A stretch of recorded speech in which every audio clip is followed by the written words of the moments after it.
ڈسکا کے ضمنی الیکشن کے دوران حکومتی سرپرستی میں الیکشن نتائج بدلنے کے لیے 20 سے زائد پریزائڈنگ آفیسرز کو غائب کرنے کی واردات کے بعد اب یہ سوال کیا جا رہا ہے کہ جب چند سو پولنگ اسٹیشنز اور وہاں پر ڈالے ہوئے ووٹوں کا تقدس برقرار رکھنا مشکل ہو گیا ہے تو قومی سطح پر ہونے والے انتخابات بدترین گھپلوں کے بغیر کیسے کروائے جا سکتے ہیں؟ سینئر صحافی طلعت حسین اپنے تازہ ترین تجزیے میں کہتے ہیں کہ ضمنی انتخابات ضمنی نہیں بلکہ مطالعہ نیا پاکستان کی پوری کتاب ہے، جس کو دیکھ کر آپ اچھی طرح جان سکتے ہیں کہ نئے پاکستان میں سیاسی اور انتظامی نظام کیسے چل رہا ہے اور کیسے چلے گا۔ ضمنی انتخابات میں عموماً عوامی شرکت اور پارٹی کارکنان کا جوش و خروش عام انتخابات سے کہیں کم ہوتا ہے۔ تجزیہ نگاروں کا تجزیاتی مفروضہ بھی یہی ہے کہ اکا دکا سیٹوں پر ہونے والے مقابلے کو ضرورت سے زیادہ اہمیت نہ دینا ہی بہتر ہے، مگر پچھلے ہفتے نوشہرہ، ڈسکا اور وزیر آباد کے ضمنی انتخابات کو دیکھ کر ہمیں اپنا تصور تبدیل کرنا ہوگا۔ طلعت حسین کہتے ہیں کہ یوں محسوس ہو رہا تھا جیسے قومی اور صوبائی اسمبلیوں کی تمام نشستوں پر مخالف جماعتیں آمنے سامنے کھڑی ہوں۔ اس کی ایک وجہ ان انتخابات کا پنجاب اور خیبر پختونخوا میں ہونا تھا۔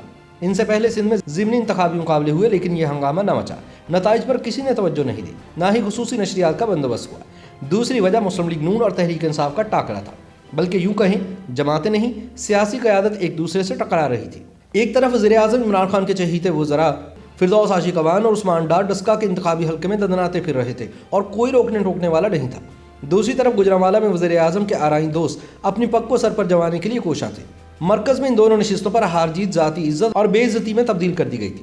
خیبر پختونخوا میں وزیر دفاع پرویز خٹک اس زون میں کہ وہ حکومت کی ریڑھ کی ہڈی ہیں یہ ثابت کرنا چاہ رہے تھے کہ ان کے سامنے کوئی مخالف سر اٹھا کر نہیں چل سکتا۔ ویسے بھی نوشہرہ فوجی بھائیوں کا شہر بھی تصور ہوتا ہے، تاہم جب الیکشن کے نتائج سامنے آئے تو حکومتی برج الٹ گئے۔ طلعت حسین کے مطابق تحریک انصاف خیبر پختونخوا کو اپنا لاڑکانہ سمجھتی ہے، یہاں کے نتائج حکمران جماعت کی سیاسی وقت کا میزان بننے تھے۔ دوسری طرف نون لیگ کی پنجاب میں 2 جیتی ہوئی نشستیں تھیں جن کو واپس لینا نہ صرف پنجاب میں اپنے ووٹ بینک کو تسلی دینے کا ذریعہ ہونا تھا بلکہ یہ بھی ثابت کرنا تھا کہ پارٹی ختم نہیں ہوئی بلکہ ابھی شروع ہوئی ہے۔ مریم نواز کے لیے یہ تینوں انتخابات ایک ذاتی جنگ تھے۔ شہباز شریف، حمزہ شہباز اور خواجہ آصف پابند سلاسل اور خیبر پختونخوا میں نون لیگ ہزارہ کے ان حلقوں سے ہٹ کر میدان میں تھی جہاں پر اس نے تاریخی طور پر بہت کم نشستیں جیتی ہیں۔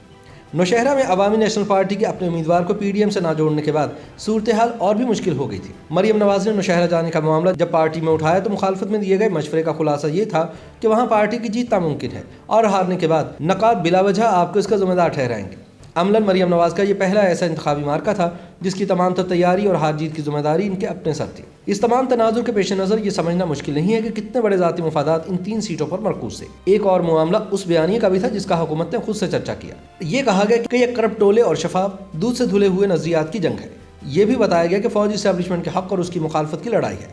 یہ ماحول بنایا گیا کہ جیسے ان کے نتائج یہ فیصلہ کر دیں گے کہ اگلے 5 سال کس جماعت کی حکومت قائم ہوگی۔ پھر بے شمار انتظامی سیاسی وسائل بھی صرف ہوئے۔ مارکے تو چھوٹے تھے مگر تیاری جنگ عظیم جیسی کی گئی تھی۔ میڈیا کے لیے ایک طویل عرصے کے بعد اسٹوڈیو میں گھسے پٹے موضوعات کو گھمانے کے تھکا دینے والے معمول سے ہٹ کر واقعات پر مبنی رپورٹنگ اور تجزیے کا موقع بنا۔ ہر کارآمد اور ناکارہ اینکر خود کو سیاسی افلاطون ثابت کرنے کے لیے میدان میں کود پڑا۔ ایسی تجزیاتی توانائیاں صرف ہوئیں جو اہم ترین قومی معاملات کو زیر بحث لانے میں ہوتی ہیں، اور پھر سوشل میڈیا نے اس رچیلے پن کو درجہ عروج پر پہنچا دیا۔ ان تمام عناصر نے ان انتخابات کے نتائج اور ان میں سے نکلنے والے تنازعات کو اس وقت ایک قومی سیاسی احتساب کی شکل دے دی ہے۔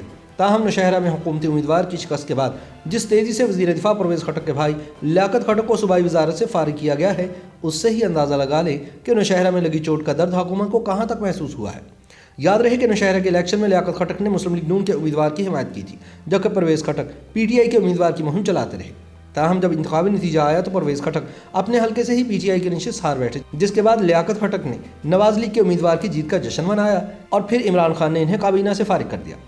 دوسری طرف مسلم لیگ نون ڈسکا میں ہونے والی حیرت انگیز مگر انتہائی بھونڈے حکومتی دھاندلی کے پلان کو ایک استعارے کے طور پر استعمال کر رہی ہے، جس کے ذریعے وہ سن 2018 میں ہونے والی مبینہ انتخابی واردات کی یاد دہانی بھی کروا رہی ہے اور مستقبل میں نظام کی ممکنہ 2 نمبریوں کی طرف اشارہ بھی کر رہی ہے۔